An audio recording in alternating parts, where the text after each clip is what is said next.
American Family Book Expo takes place on Saturday, February 22nd in Highland Park. This Black History Month event is presented by Detroit Book City Bookstore, and the goal is to promote literacy in Metro Detroit and to highlight books by African American authors. Here to give us all the details is Janice Haynes. She's the owner of Detroit Book City, along with one of the event's featured authors, Kelly Duran-Jones. Welcome, both of you.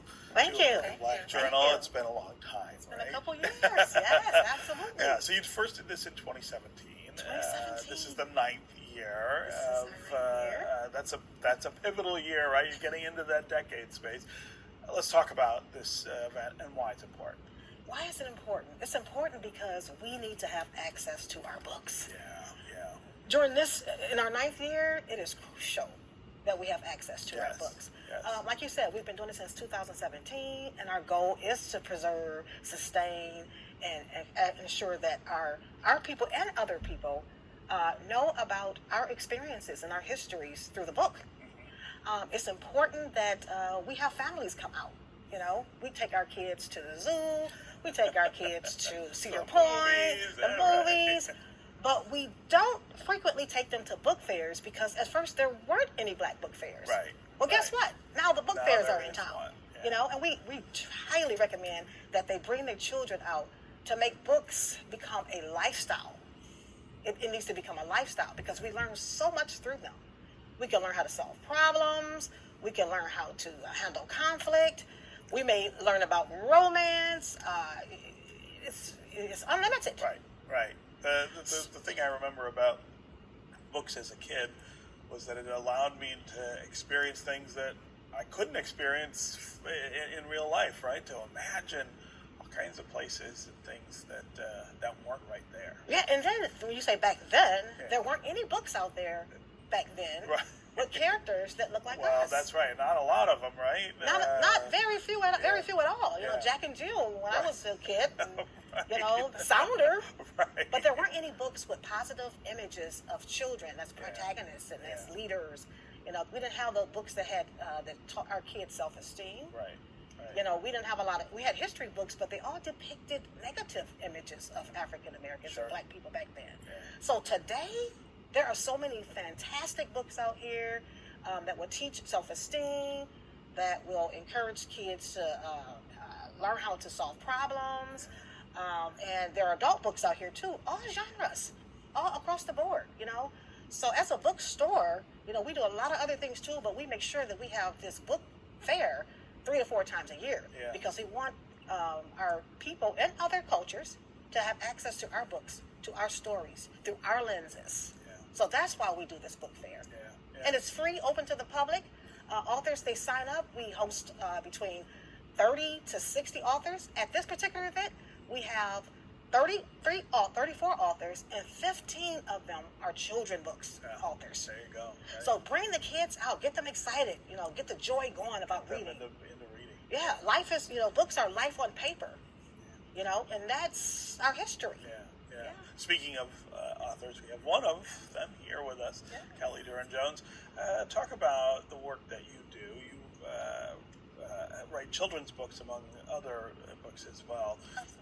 But talk about how you got into it and I guess what you're aiming to accomplish with this storytelling that you're doing. Yes, so I've been riding along with the Detroit Book City for at least 5 years. And what I've experienced, at the beginning I was the author of one book. Since then I have an array of books that tell my story. I started off with adult books, workbooks, journals, things that help you create healthy habits and healing goals and healing journeys. And since then, I've written my story. So I am a person, along with being a speaker, author, and coach, I am a person that stutters. And many people don't know it, even people that have known me for a long time. So being around other authors who look like me, telling their stories, encouraged me to, and gave me the strength to write my own story.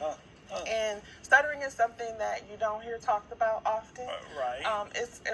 You know, once I got into the community of stutterers, which I didn't even know existed, I realized that my story can make an impact in my own community. Yeah. And so that's what I'm doing through leading a women's group, the Great Sister Circle, with just being an example of a leader in our own community. Yeah, yeah. And one of your books, in fact, is about the importance of that voice, especially for children.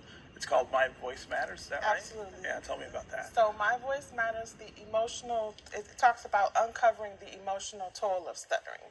And it gives the story from when since I can remember, all the way up until now. Because one thing I've learned, and the reason why I also added the children's aspect, if we can start those healthy habits as children, learning self-confidence, learning healing processes, creating healthy habits, then we could avoid a lot of the pitfalls that we may endure. Yeah. But this stuttering story that you don't hear children talk about, because it's such a point of embarrassment and pain. Yeah. So I talk about those dark areas that nobody's talking about. Yeah, yeah.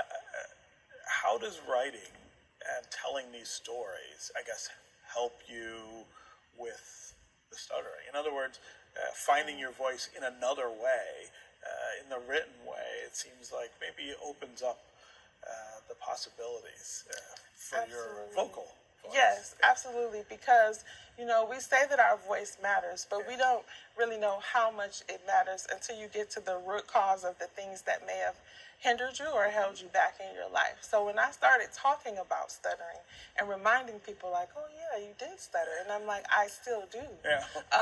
But I've learned to control it. I've learned to use, processes where breathing techniques and, my eyes kind of go different ways sometimes, giving me a moment for the blocks and things like that.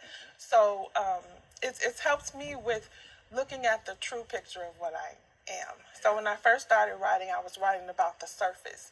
Now I'm writing about the core and the soul of it all and the healing process of it. Wow.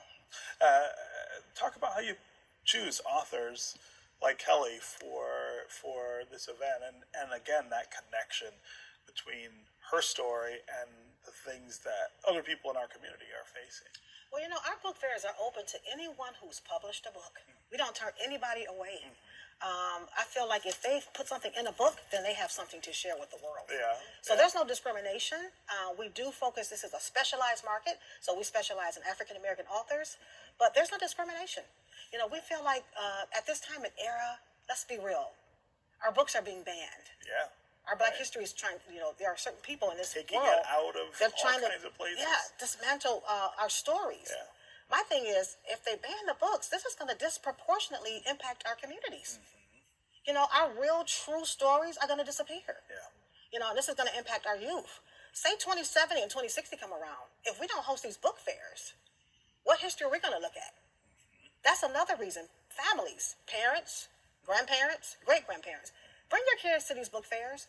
Build up your home libraries, because our books cannot be banned. Yeah. If they are banned, another thing that's going to impact us is we're going to, oh gosh, my thoughts. I get so passionate about this, Stephen. Okay. But it will perpetuate ignorance. Yeah, right. That's right. And create fear among the Black community. Yeah. We have to read our stories. Yeah. It will shape us and make us a better person overall, Yeah. wholeheartedly. And I love that point that if we have the books ourselves in our homes, doesn't matter what they're banning, right? Exactly. Generation to generation, they'll be on own that that. bookshelf. Yeah. And in 2060s, our great-grandkids will see those books that are written Still see those today books, yeah. with the beautifully illustrated, vibrant graphics with the kids, children, doing positive things, positive lifestyles, because we do live positive lifestyles. Yeah. Well, congratulations on 9 years. 9 Of the years. book event. Come on out. Congratulations on your books. And thanks for being here on American Black Journal. Thank you for having Thank you us. so much. Yes.